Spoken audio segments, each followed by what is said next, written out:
tegaknya suatu negara itu berdiri di atas 4 komponen.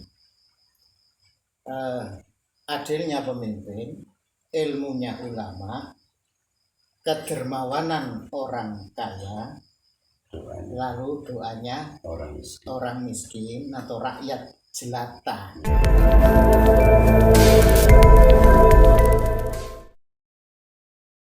Assalamualaikum warahmatullahi wabarakatuh. Pemirsa semuanya yang berbahagia dan senantiasa dimuliakan Allah Subhanahu wa taala.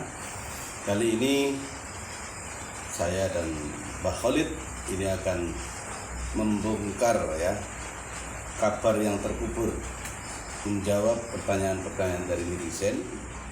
Podcast yang kemarin, pada video yang lalu, kita banyak mendapatkan pertanyaan, terutama kaitannya dengan kemarin ada yang mempertanyakan apa sih hubungannya antara Prabowo mendadak sultan.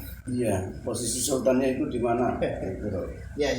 Fakta konkret apa yang dilakukan Prabowo yang menjadi dasar Prabowo menjadi sultan. Dan yang kedua, ada pertanyaan dari netizen tentang gambar Habib di depan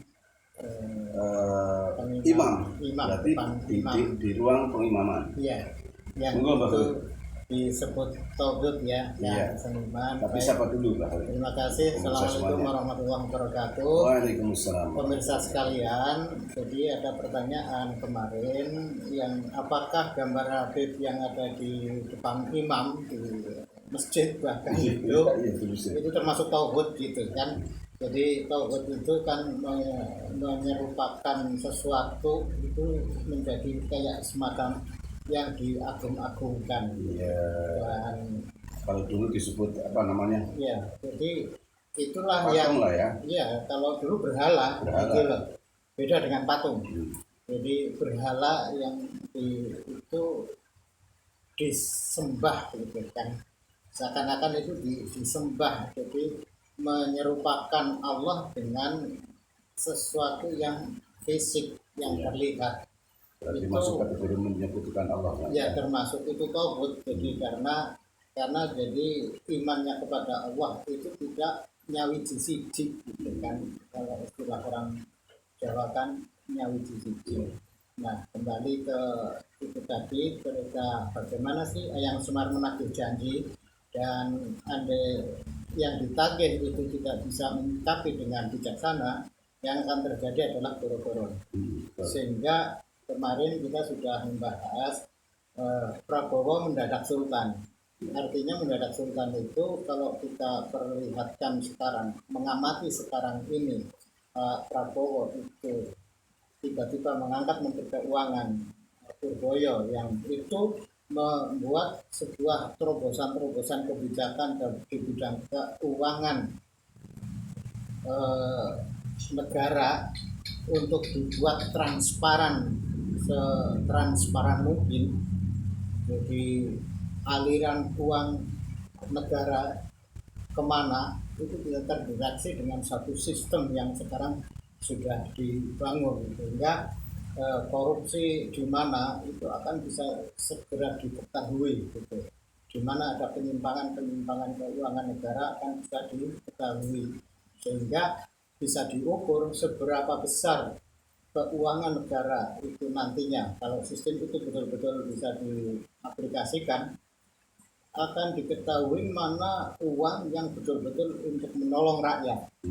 Nah, kata menolong rakyat itu di samping sudah tercantum dalam pembukaan Undang-Undang Dasar untuk melindungi segenap bangsa Indonesia dan seluruh tumpah darah Indonesia, itu artinya itu sebenarnya menolong. Kalau dalam ayat Al-Quran ada doa yang biasa kita dengar, Rabbi adkhilni mudkhala sidqin wa akhrijni mukhraja sidqin waj'alni min ladunka sultanan nasira. Sultan, kesultanan, kepemimpinan yang menolong kepada rakyat. Dan itu doanya orang tawaf. Jadi kalau ada ibadah haji dalam manasik yang terakhir itu ada, jadi kalau manasik haji itu mesti disarankan antara Hijr Ismail, Maqam Ibrahim sampai Hajar Aswad itu berdoa dengan ini, gitu kan. Permohonan kepada Allah semoga kami rakyat itu dimasukkan ke dalam golongan orang-orang yang sidik, yang benar, menjunjung kebenaran, dan dikeluarkan dari orang-orang yang keluar dari kebenaran, gitu ya. Kan itu. Iya. Lalu mendoakan agar pemimpin yang ada itu bisa menolong.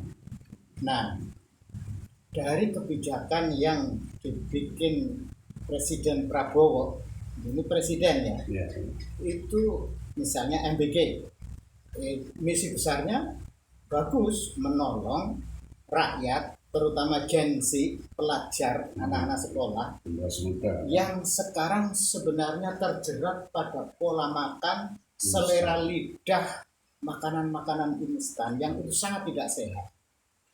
Itu yang mengganggu penyerapan gizi dalam diri seorang anak. Jajanan-jajanan sejak TK, bahkan sejak balita itu banyak yang mengonsumsi makanan-makanan instan. Dalam promosinya mungkin ini bergizi, tapi sebenarnya semua makanan yang dengan bahan pengawet pasti tidak sehat, gitu. Intinya itu, ketika ada MPG, makanan bergizi gratis, secara substansi bagus, menolong, gitu loh. Ini sudah membuat satu kategori Sultanan Nasiro itu yang kemarin saya katakan. Saya yakin Prabowo mendadak sultan, artinya sultan itu kepemimpinan yang menolong itu. Jiwanya itu.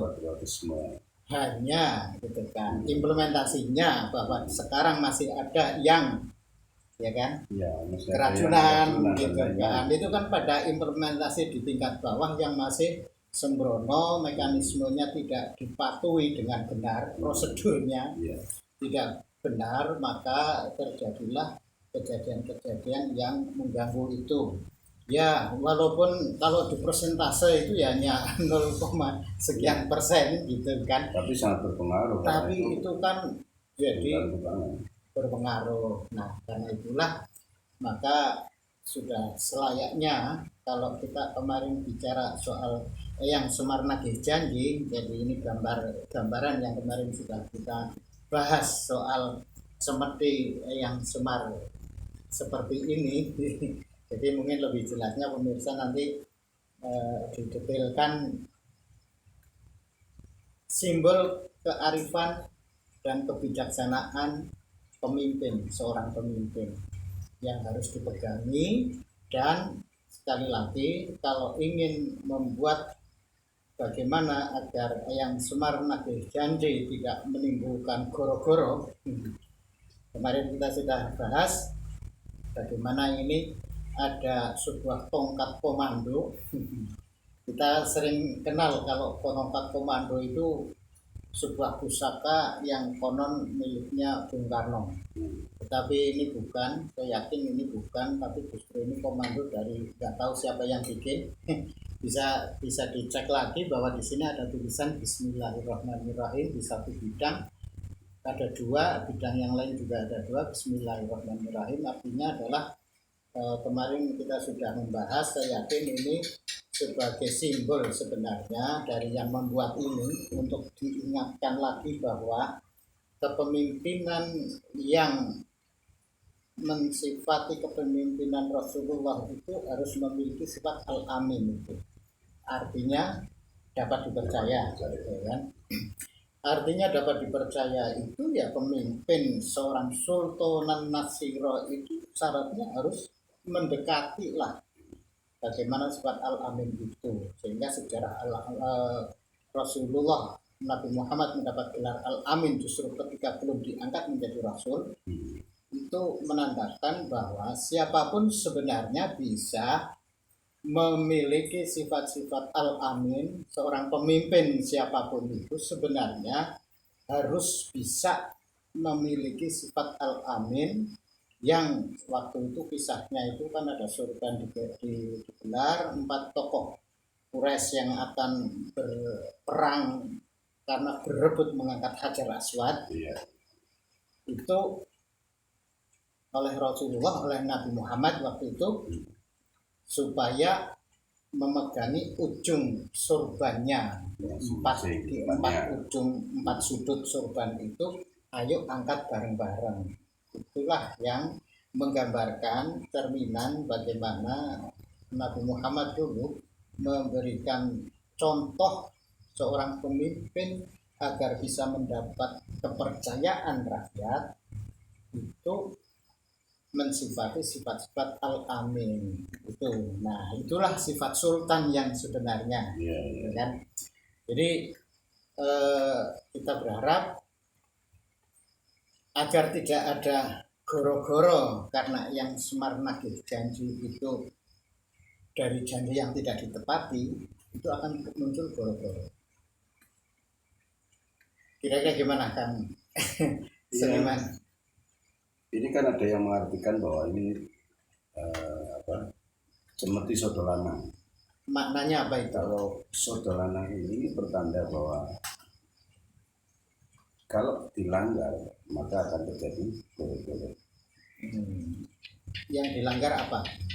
Ya otomatis aturan. Tatanan. Ketika tatanan dilanggar maka akan terjadi goro-goro. Pertanyaannya sekarang saya berbalik tanya ke Kang Seniman. Kira-kira aturan-aturan yang selama ini dilanggar, terutama dalam periode 10 tahun terakhir kepemimpinan Presiden Joko Widodo, ini kan kemarin saya melihat banyak yang dilanggar. Tiba-tiba utang untuk membangun kereta api cepat bus tiba-tiba bus utang numpuk 118 triliun. Itu kalau di sana ya. Saya mengambil yang terdekat aja. Bahwa tanah rakyat yang mestinya untuk rakyat sesuai dengan tatanan, itu tanah rakyat untuk rakyat, maka ya harus untuk rakyat, jangan kemudian diberikan pada PNI dengan hak pakai itu. Nah, ini berarti sebuah pelanggaran yang dilakukan oleh Presiden, karena apapun yang terjadi dalam sebuah kepemimpinan pemerintahan itu harus ada yang bertanggung jawab. Dalam hal ini Presiden adalah Jokowi, maka yang harus bertanggung jawab juga Jokowi. Itulah ketika menyangkut ada kereta api cepat yang tiba-tiba muncul menjadi polemik, ada yang orang mempersoalkan IKN, ada yang kemudian mempersoalkan pagar laut, ya kan? Itu semua kelihatannya karena tatanan-tatanan itulah yang dilanggar selama 10 tahun Presiden Jokowi memimpin. Ini menimbulkan begitu banyak persoalan. Itu yang kemudian akan menjadikan salah satu goro-goro. Ini betul-betul kayaknya goro-goro itu sebenarnya sudah dimulai. Ya kan? Sebenarnya sudah dimulai, dan ini sebenarnya tanda-tandanya apa? Tanda-tandanya ketika dulu Ba'alawi yang kita tahu memalsukan nasab, memalsukan makam, bahkan ini yang ada benang merahnya dengan Pak Prabowo ya.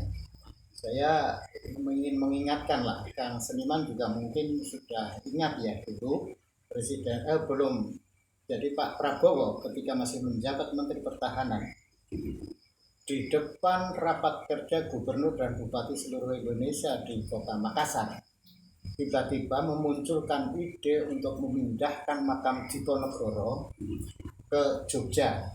Diponegoro itu termasuk Sayyid atau Syarif. Sayyid ya. Jadi selama ini diyakini bahwa Diponegoro itu Sayyid, yang beliau itu pasti menuruni ya, mendapat ilmu dari pendahulu sebelumnya, itu pasti dari generasi para Wali Songo. Jalurnya kemana? Jogja itu kan Sayyidin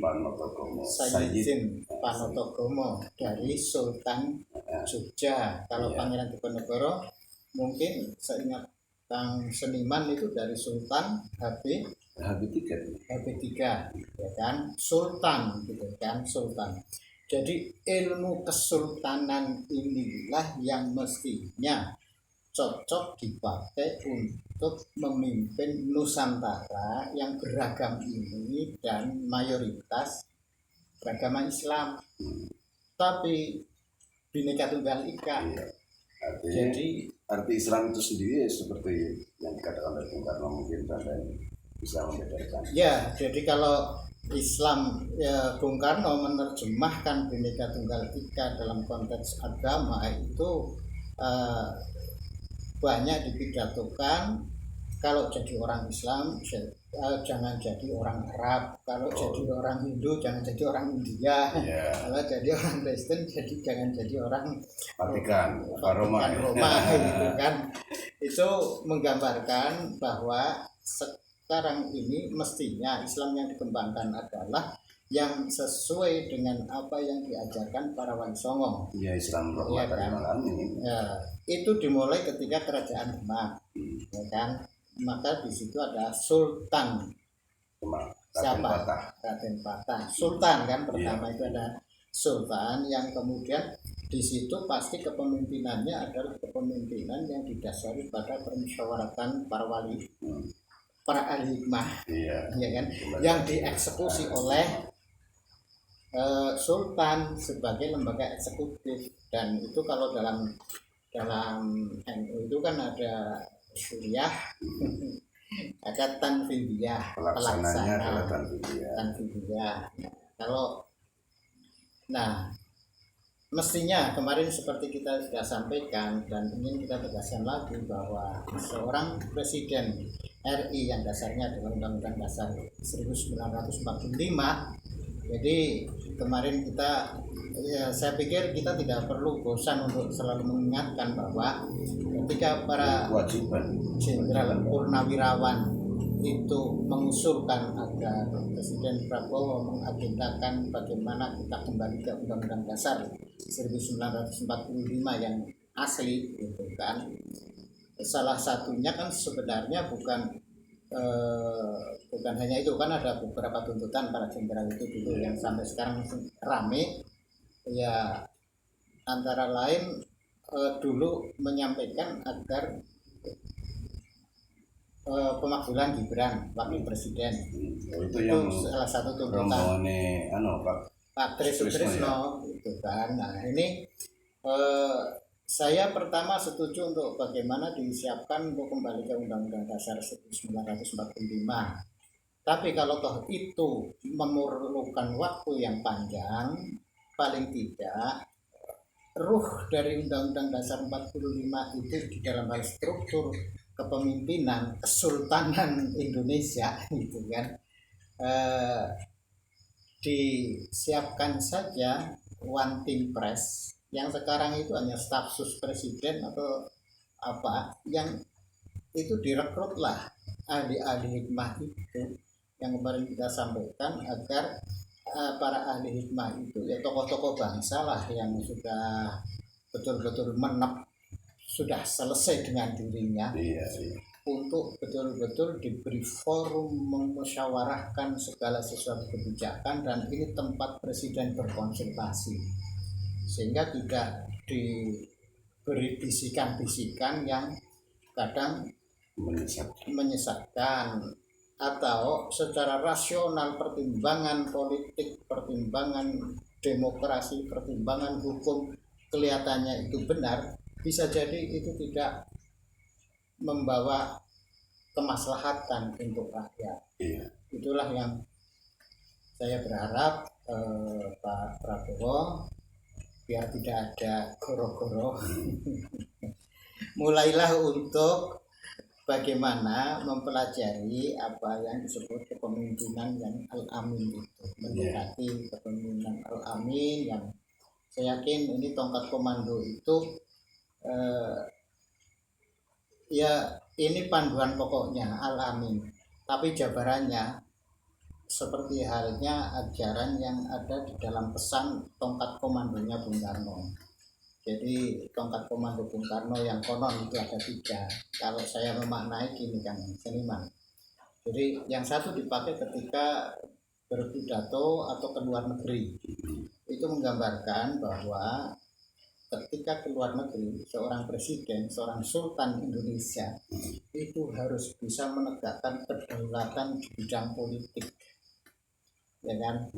Nah, yang satunya lagi dipakai ketika memimpin sidang kabinet, memimpin aparat-aparat bawahannya.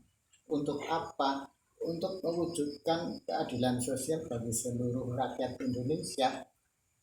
Itu butuh komando yang tegas gitu kan. Itu tongkat komando yang untuk dipakai ketika memimpin sidang kabinet, mengomandoi.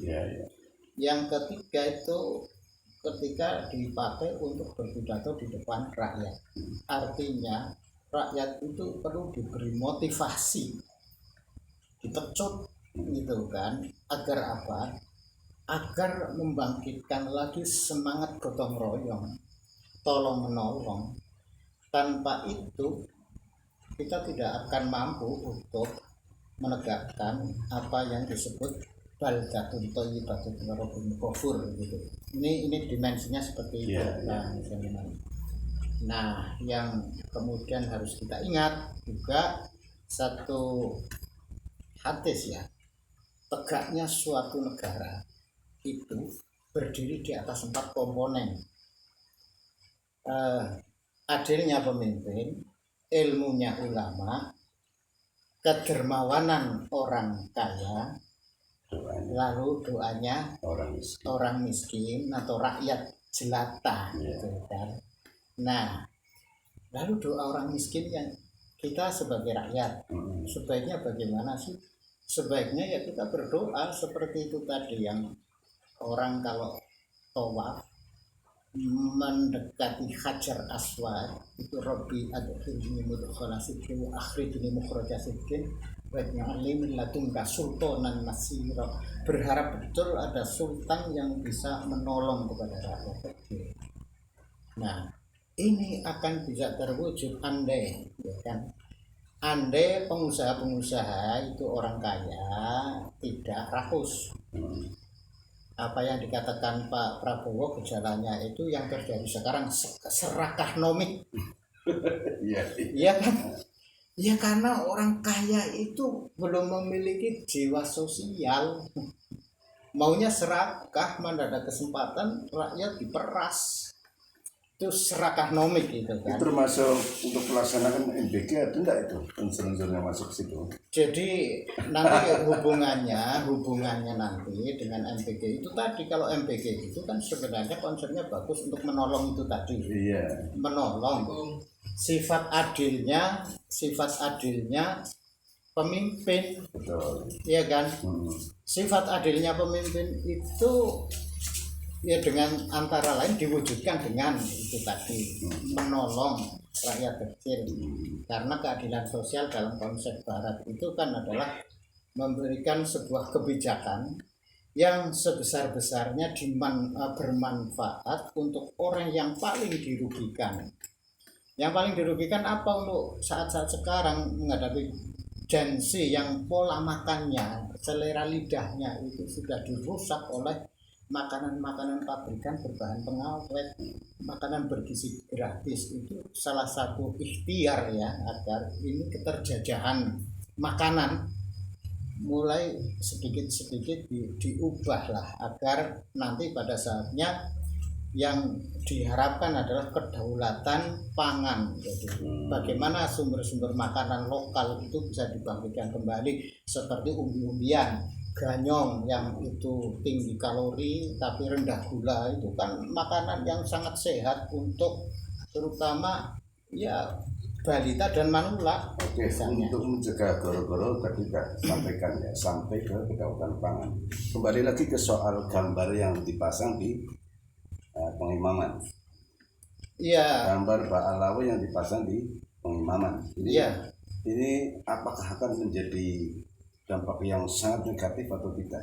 Karena dalam satu sisi jenengan tadi mengatakan bahwa ini adalah seakan-akan menyembah berhala kan? Terus kemudian saya katakan menyekutukan Allah kan. Ya. Kemudian di sisi lain bahwa ketika kita mengupas siapa Pak Alawi, ternyata Pak Alawi punya, kalau benar Fakih Muqaddam itu ada, maka kemudian Fakih Muqaddam ini adalah sosok orang yang jauh dari apa tadi tokoh-tokoh pemimpin yang bijaksana. Ya, tauhid itu kan. Jadi selama ini dimaknai tauhid itu dalam pandangan garis keras ya, Islam garis keras yang menganggap polisi itu juga adalah tauhid. Kan ada karena menganggap polisi itu tauhid, maka harus ada bom bunuh diri ngebom di pos polisi misalnya. Itu kan penyimpangan makna tauhid yang sebenarnya. Berhala contoh ekstrim zaman dulu jahiliyah itu tauhid ya kan gitu. Tapi Fir'aun yang merasa dirinya Tuhan itu ya tauhid gitu kan, karena yakfur bitauhidi wa yu'min billah, siapa yang mengkufurkan meniadakan tauhid ya kan, meniadakan tauhid, dia sebenarnya beriman kepada Allah. Artinya seorang yang sudah menganggap selain Allah itu tidak ada Tuhan, itu sudah beriman, dia sudah yakfur bitauhid gitu kan. Tapi andai gitu kan kelihatannya menyembah Allah, tetapi ketika uang ada di depannya dia memilih uang, bisa jadi tauhid itu ya uang, bisa jadi tauhid itu ya gambar yang didewa-dewakan. Artinya itu semua juga menjadi salah satu apa ya, bentuk sihir ya. Ya, itulah yang kita mungkin saya pernah sampaikan ke Kang Seniman, kenapa Pak Alawi tiba-tiba menjadi demikian organisasinya kuat ya kan, Habib-Habib menyelenggarakan konser sholawat ya kan, sehingga saya juga diberi ini Syekhmania itu kan dulu ini kan Syekhmania ini nanti akan sampai ceritanya ke tauhid. Ini saya diberi dari orang yang merasa dia memiliki guru spiritual Abah Sekumpul. Jadi karena ternyata kan Abah Sekumpul, guru Sekumpul itu kan juga dibalawikan kan, sama seperti di Ponegoro itu juga dibalawikan gitu. Nah, mereka itu adalah gerakan-gerakan yang akan membangun tauhid baru. Agar apa? Ya coba doktrin yang selama ini berkembang dan kemudian dilawan keras-keras oleh PWLS itu kan berangkat dari bagaimana Fakih Muqaddam diposisikan di atasnya Syekh Abdul Qadir Jailani, di atasnya Kanjeng Nabi, bahkan di atasnya Allah Subhanahu wa Ta'ala ya kan? Dia ingin membangun tauhid gitu loh. Jadi pertanyaan yang menganggap ada gambar Syekh siapa yang dari Pak Alawi lah ya, yang di pengimaman itu, di pengimaman itu akan memberhalakan gitu lah, memberhalakan sosok seperti ini. Kalau bikin patung kan kesulitan, udah gambarnya saja, teknologi sekarang gampang dipasang di situ, artinya dia sama seperti menyembah. Terus suruh bayar fotonya juga mahal. Nah ya itu menciptakan tauhid baru yang itu tadi menghilangkan ajaran, bahkan bertentangan dengan ajaran Kapitayan sendiri. Tan Kenokinoyo ya kan, ajaran Kapitayan itu percaya kepada zat yang maha kuasa itu suwung, tidak bisa digambarkan, laisa kamitslihi syai'un gitu kan. Jadi ya itu mendekati ke era jahiliyah lagi kalau orang mendewa-dewakan gitu. Tapi kan kita beda dengan misalnya gambar seperti Syekh Abu Yatim Yati Al-Bantani gitu kan. Kita yakini ini memang dari zuriyah Rasulullah yang itu silsilahnya ke Syekh Abdul Qadir kemana itu tawasul gitu loh. Nah, ini yang ada hubungannya apa ya tadi dengan tawasul yang selama ini dibangun oleh kaum Thariqah itu pasti ke Syekh Qadir Jilani. Iya, iya. Tapi kenapa Syekh Fakih Muqaddam itu ya, Habib tawasulnya itu ke Fakih Muqaddam. Ke Fakih Muqaddam ibaratnya colokan, iya, iya. yang ada setrumnya, sebelahnya itu nggak ada setrumnya, Iya. nggak ada tersambung ke Rasulullah. Yang ada setrumnya itu Syekh Qadir Jilani. Ya, Nah, ketika ini orang-orang itu nyolokkannya ke yang Syekh Fakih Muqaddam yang itu tidak yang ada setrumnya ke Rasulullah, gitu kan, kan tidak menyala jadinya. Iya, iya. Ibarat power itu ya nggak ada powernya, kan itu untuk membelokkan gitu loh, untuk membelokkan sehingga yang muncul di situ adalah keyakinan kepada Tauhid. Jangan heran kalau di awal-awal dulu pertentangan antara kaum Wahabi yang menolak tahlil, menolak ziarah kubur, sebenarnya dia ingin memutus mata rantai tawasul.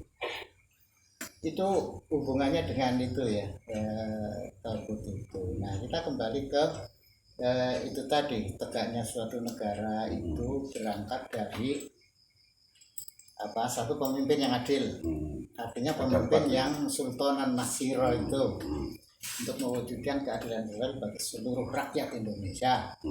Kemudian ilmunya ulama gitu kan. Pertanyaannya itu sekarang yang jadi ulama siapa sih sebenarnya? Seorang arsitektur, insinyur, ahli teknik sipil yang dia bisa membangun bangunan bertingkat-tingkat berapapun tapi tidak gampang roboh, itu ilmu ulama bukan? Ya, ilmu ulama. Karena ilmunya orang yang menguasai ilmunya Allah juga kan. Iya, iya. Teknik sipil itu ilmunya siapa itu?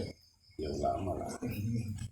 Nah itu, jadi tapi orang yang bisa menghitung itu dengan cermat, dengan baik, dengan niat membangun kemaslahatan umat, ya kan, tidak sampai merugikan umat, tidak sampai merugikan santri yang lagi sholat tiba-tiba roboh, gitu kan. Jadi peristiwa misalnya kemarin itu ada tiba-tiba Al-Khazimi ya. Itu kan saya berpikirnya gini lah, itu hanya salah satu dampak dari kita menganggap namanya ilmu agama semata hanya ilmu fikih, tauhid, tafsir, tajwid itu yang dianggap ilmu-ilmu agama, kan? Tidak memandang bahwa ilmu kemaslahatan umat termasuk bangunan itu. Iya. Jadi bahkan saya sampai berpikir begini, Kang Seniman. Tapi tidak kayak gitu, Mbak.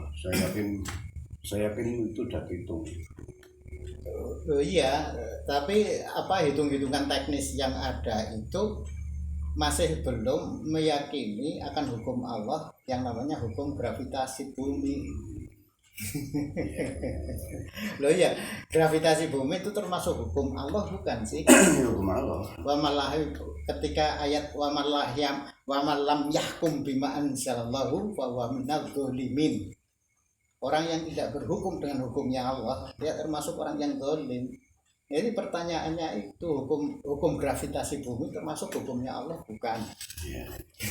Maka harus jadi pertimbangan juga. Ya. Lah iya, ketika hukum gravitasi kok tidak dipakai dengan benar, membangun bangunan yang tinggi itu pasti gravitasinya akan jauh lebih kuat, sehingga tiang-tiang penyangga pun juga harus kuat. Itu namanya berhukum dengan hukum Allah juga. Iya.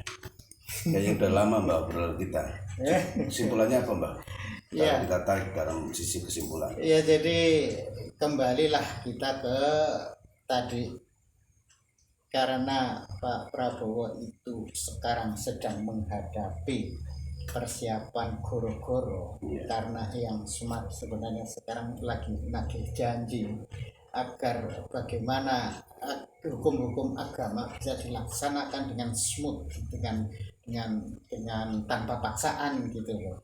Artinya tanpa paksaan itu bagaimana hukum-hukum Allah itu diresapi betul. Jadi hukum-hukum kebenaran, ajaran-ajaran ilahiyah itu diresapi oleh dijiwai betul. Jadi bangunlah jiwanya, itu jiwa bangsa Indonesia itu dibangun dulu dengan hukum-hukum kebenaran-kebenaran gitu loh, dengan etika, dengan akhlak gitu kan, dengan akhlak yang dicontohkan oleh bagi pemimpin al-amin gitu kan, al-amin itu kita taati itu agar yang semar itu tidak harus nagih janji dengan memunculkan goro-goro gitu kan. Jadi yang harus dihadapi memang berat, sekarang ini berat. Lagi-lagi ayo rakyat juga sebagai orang kecil berdoa kepada Allah agar pemimpin yang ada, ya kan, tegaknya pemimpin itu kan, tegaknya negara itu kan itu tadi yang paling pokok sebagai rakyat itu kan harus mendoakan pemimpin yang ada itu menjadi sultanan nasiro. Jadi Pak Prabowo yang mendadak dalam konteks ini kan mendadak jadi harus jadi sultan ya kan, tapi sultan yang menolong agar bisa untuk itu gunakanlah ilmunya ulama ahli hikmah itu, ya kan. Ya tidak harus membentuk lembaga baru lah, stafsus presiden yang ada cobalah dikumpulkan, kita kan bebas tim stafsus itu yang untuk memberi nasihat dan didengarkan, gunakanlah ilmunya itu. Lalu bagaimana imbuhan kepada pengusaha oligarki itu, jangan lagi menggunakan teori serakah nomik seperti yang disampaikan Pak Prabowo sendiri kan. Nah baru doanya rakyat inilah yang akan menguatkan itu semua. Jadi kan saling empat komponen itu harus bersinergi satu dengan yang lainnya. Itulah makanya semoga goro-goro ini tidak akan banyak merugikan rakyat bangsa kita.